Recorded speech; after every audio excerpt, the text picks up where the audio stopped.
Hi everyone, welcome to KD classes. I hope आप सभी की प्रिपरेशन अच्छी चल रही होगी। तो इस पीवाईक्यू की सीरीज़ में मैं आपके लिए लेकर आया हूँ लीनियर इक्वेशन टू वेरिएबल्स के 2024 के प्रीवियस ईयर के क्वेश्चंस जो पिछले साल एग्ज़ाम में आए थे। तो उससे आपको थोड़ा आइडिया लग जाएगा और आपकी प्रिपरेशन में थोड़ा सा हेल्प हो जाएगी, तो आपको पता चल जाएगा।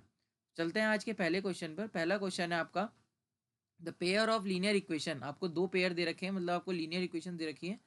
2x x plus 2y plus 5 is equals to 0, और एक इक्वेशन आपको दी है माइनस का 3x is equals to 6y minus 1। तो इसको ऐसे कन्वर्ट कर लेते हैं, माइनस का 3x माइनस का 6y प्लस का 1 इज इक्वल्स टू 0। तो आपकी ये दो इक्वेशन आ गई। अगर हम इक्वेशन को कंपेयर करें तो हमारी जो इक्वेशन होती है वो इस तरह से होती है, a1x plus b1y plus c1 is equals to 0, और एक इक्वेशन होती है आपकी a2x plus b2y plus c2 is equals to 0। अगर आप कंपैरिजन करें तो a1 की वैल्यू आपकी है 1, b1 की वैल्यू है आपकी 2, और c1 की वैल्यू है आपकी 5।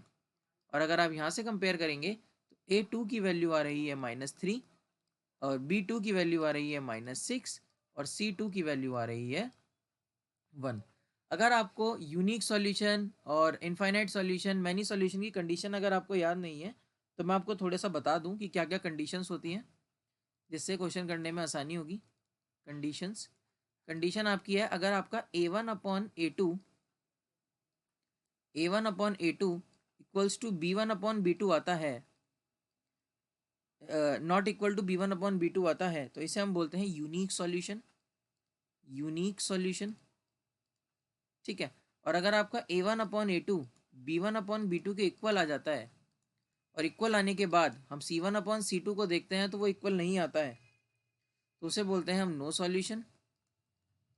और अगर आपका तीसरा केस बनता है, अगर a1 upon a2 b1 upon b2 के इक्वल आ जाता है, और c1 अपॉन c2 के भी इक्वल आ जाता है, तो उसे बोलते हैं हम इनफाइनाइट मैनी सॉल्यूशन। क्या बोलते हैं? Infinite many solution. तो ये आपके कुछ केसेस बनते हैं।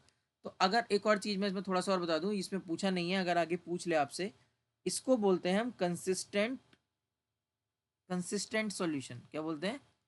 कंसिस्टेंट यूनिक सॉल्यूशन को, ठीक है। और जो आपका इनफाइनाइट नंबर ऑफ सॉल्यूशंस होता है उसे भी हम बोलते हैं कंसिस्टेंट। कंसिस्टेंट।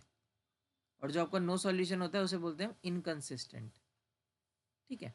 ये आपके केसेस बन जाते हैं। अब यहाँ पर आपके हिसाब से a1 अपॉन a2 निकालते हैं तो वो आएगा 1 अपॉन -3, b1 अपॉन b2 निकालते हैं वो आएगा 2 अपॉन -6, और c1 अपॉन c2 निकालते हैं वो आएगा 5 अपॉन 1। तो अगर हम इसे करते हैं ये हो जाएगा 1 अपॉन -3, इसको करते हैं तो ये जाएगा 1 अपॉन -3, और ये हो जाएगा आपका 5 upon 1।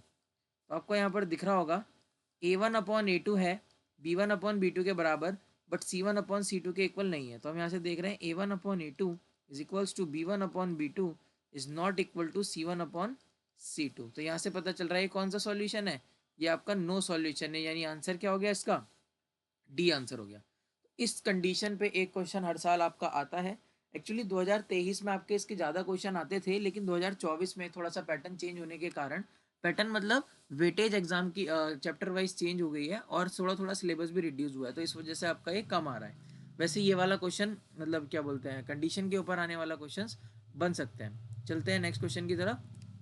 Question number 2, if 2x plus y is equals to 13, एक इक्वेशन ये दी है। दूसरी इक्वेशन दी है 4x minus y is equals to 17, बोला है x माइनस वाई निकालिए। तो सिंपल है, तो इन दोनों इक्वेशन को ऐड कर दो, ये दोनों आपस में कैंसिल हो जाएंगे, जाएगा आपका 6x is equals to 30, x is equals to 30/6, यानी x is equals to 5।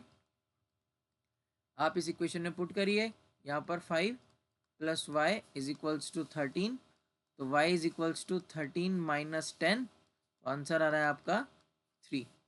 Answer आपका आएगा 3। और क्वेश्चन में बोला है find x minus y. X क्या है? 5, y क्या है? 3, तो आंसर क्या आ जाएगा? 2।